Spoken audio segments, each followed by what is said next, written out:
6 ወር ሲቀረው ለ30 ዓመት ዮሐንስ 30 ዓመት ሲሞላው ዮሐንስ በዮርዳኖስ ምድረ በዳ ተገለጠ። ምን እያለ ወንጌል እየሰበከ የአዋጅ ነጋሪ ቃል እያስተጋባው አያችሁ። ወበውቱ ሟል መጽ ዮሐንስ መጥምቅ ይላል ማቴዎስ 3 በዚያ ወራት ዮሐንስ መጣ። ለክርስቶስ 6 ወር ሲቀረው ለዮሐንስ 30 ዓመት ሲሞላው ማለት ነው ያወራት። ያ ጊዜ በዚያ ሰዓት ከምድረ በዳ ከአራዊት ተለይቶ ወንጌል እየሰበከ ይመጣው ማን አስተማረው? ራሱ እግዚአብሔር ገለጠለት። እስከ ጥጉ ድረስ ወንጌል ገለጠለት። እየሰበከው መጣ።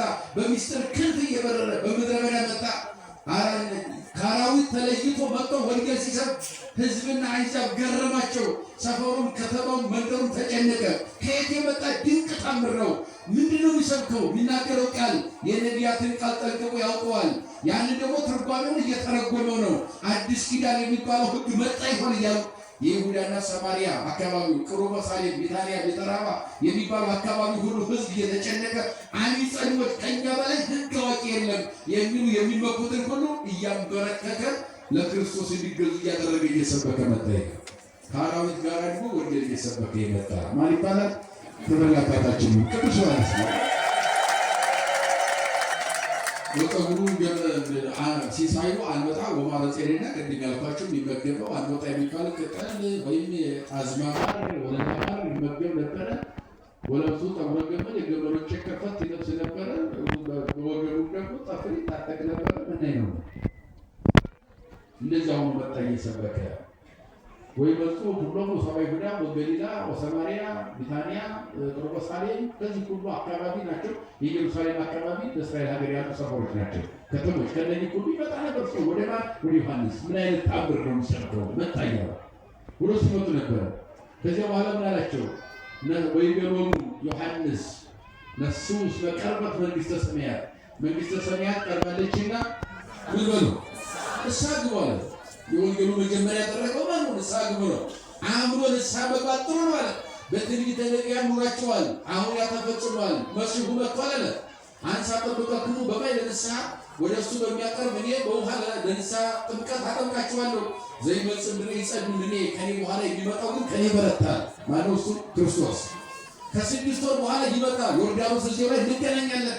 ወደዚህ ይመጣል። ያን ጊዜ ከኔ የሚበረታ ከኔ ቀድሞ የነበረ የእግሩን ጫማ ጣፉን ልፈታ የማይገባኝ ወይም ልሸከም የማይገባኝ ከእግሩ ስር እንኳን ዝቅ ብዬ ልታይ የማይገባኝ ይመጣል። ከኔ በኋላ 6 ወር ቀርቶታል። ይመጣል። ወደ ዮርዳኖስ ይመጣል፣ ይጠመቃል። ምን ይሰራል? ዘመንስኤ ውስተ ይደሁ መንሹ በእጁ ነው። የአደባባዩን እህል ያጠራዋል፣ ይለየዋል። ኃጥአንን ከጻድቃን ለይቶ መፍረድ የሚችል ማለት ነው። አደባባይ ደብረ ጽዮን ለዕለተ ምጽአት ያለው አውድማ በዚያ የሚለይ በግራና በቀኝ ማቆም የሚችል ማለት ነው። እነሆ በማይጠፋ እሳት ገለባ የሚያቃጥል ኃጥአንን የሚቀጣ በገሃነመ እሳት ጎተራው ወደ ጎተራ ንጹሕን የሚያስገባ ጻድቃንን ወደ መንግሥተ ሰማያት የሚያስገባ እሱ ይመጣ ብሎ ሰበከው። ጌታችንም እርሱ ሲሰብከው ምን አለ? ከሴቶች ልጆች ወንስ ከተወለዱት ሁሉ ዮሐንስን የሚበልጠው የለም። ምን የሚለው የለም? ምክንያቱም ነቢይ ነው። ድኅረ ነቢያት፣ የነቢያት መደምደሚያ ነቢይ ነው። ቅድመ ሐዋርያት፣ የሐዋርያት መጀመሪያ ሐዋርያ ነው። ሰማዕት ነው። አንገቱን ለሰይፍ የሰጠ እንደ ሰማዕታት ጻድቅ ነው። መናኝ ነው። በረሃውን ዓለም በጠለ ጸሎቱ በረሃውን ያውድበናል። በጠለ ትምህርቱ ያለመለመ ነው። ጻድቅ ነው። ካህን ነው አሉ። ከካህን ፈጣሪውን ያጠበቀ ማን አለ? ቅዱስ ዮሐንስ እኮ ነው። ክብር ለስሙ ይሁን።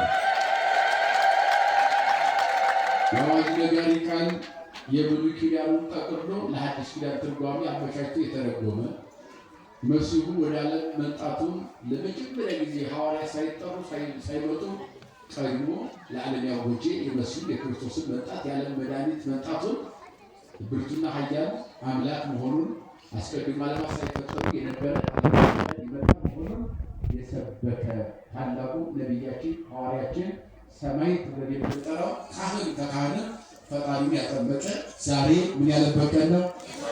ጸሎቱና በረከቱ አማላጅነቱ አይለየን። የእግዚአብሔር ቸርነት ከእኛ ጋር ይሁን። ንስሐ ገብተን ሥጋውን ተቀብለን መንግሥቱ እንዲኖር እግዚአብሔር ይፍቀድልን። የእናታችን አማላጅነት የቅዱሳን ጸሎት አይለየን። ሀገራችንን፣ ህዝባችንን፣ ሃይማኖታችንን፣ ቤተክርስቲያናችንን አምላካችን በቸርነቱ ይጠብቅልን። ይቆየን።